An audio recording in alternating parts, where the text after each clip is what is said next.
Since the election, one of the questions we've been getting a lot in our live chats or in our private comment sections is, do we think Donald Trump is going to be a pro-gun president?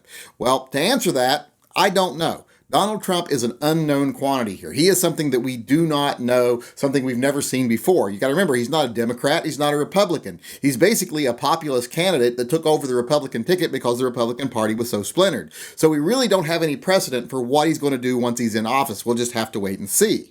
Now, a lot of people also ask, well, what do I want to see him do if he is a pro-gun candidate? What are the most important things I think a president like Donald Trump could do for the Second Amendment?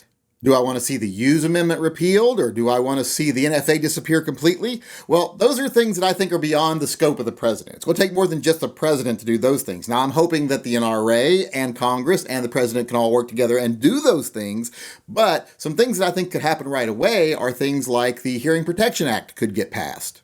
That would take suppressors off the NFA list right away. That bill's already written. All it would have to do is be voted upon, and then Trump would have to sign it and not veto it, and we could just go out and buy suppressors. They wouldn't be on the NFA list anymore. That'd be a great step towards restoring gun rights in this country. Now, that's something that could happen right away. But what do I think the greatest thing the president himself could do to help gun rights in the coming years? I think the best thing they could do is start making the DOJ enforce the Second Amendment inside the individual states. Now, I'm a big supporter of state rights. That's why I think that the federal government should not get involved in legalized marijuana. Nowhere in the Constitution does it give the federal government right to regulate what you put in your body. So that is a state issue if it's anything. It's only an individual issue if you ask me, but if it's going to be a legal issue, it's a state issue, not a federal issue, so the federal government should stay out of it. The only time the federal government gets to overrule state rights or individual rights is when it's in the Constitution, when it is constitutionally granted to them that they have the power to enforce that law. And the Second Amendment is one of those laws. In fact, it's the Second Amendment. It is the Second Amendment to the Constitution. It's not way down there on the list. It's way up there towards the top. So it's a very important part of our federal government that they enforce the Second Amendment. So the DOJ needs to start doing that. And the Supreme Court has given them all the ammunition they need to do that. You have to remember, the Heller decision said that the Second Amendment is an individual right. Like the rest of the Bill of Rights, it is an individual right, not a collective right.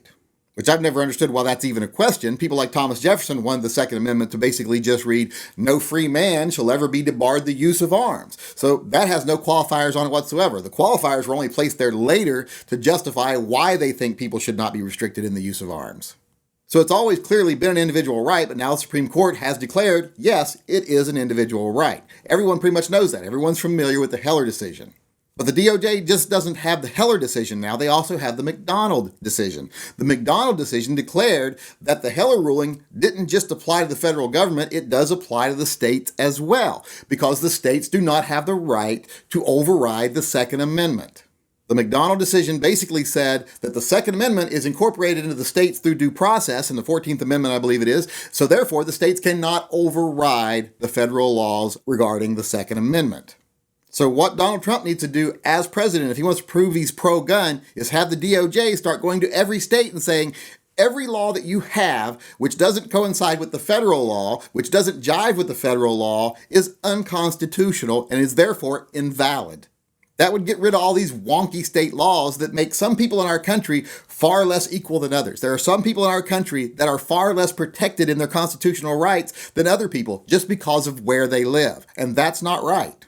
The DOJ needs to go in, start striking down all these unconstitutional laws, taking these laws to court and saying they're not constitutional, and these two previous decisions, Heller and McDonald, show that they're not constitutional. Once we've taken care of that, once we've gotten rid of all these ridiculous state laws and every individual in this country is once again equally protected under the Second Amendment, only then can we start working on the other issues like the federal laws.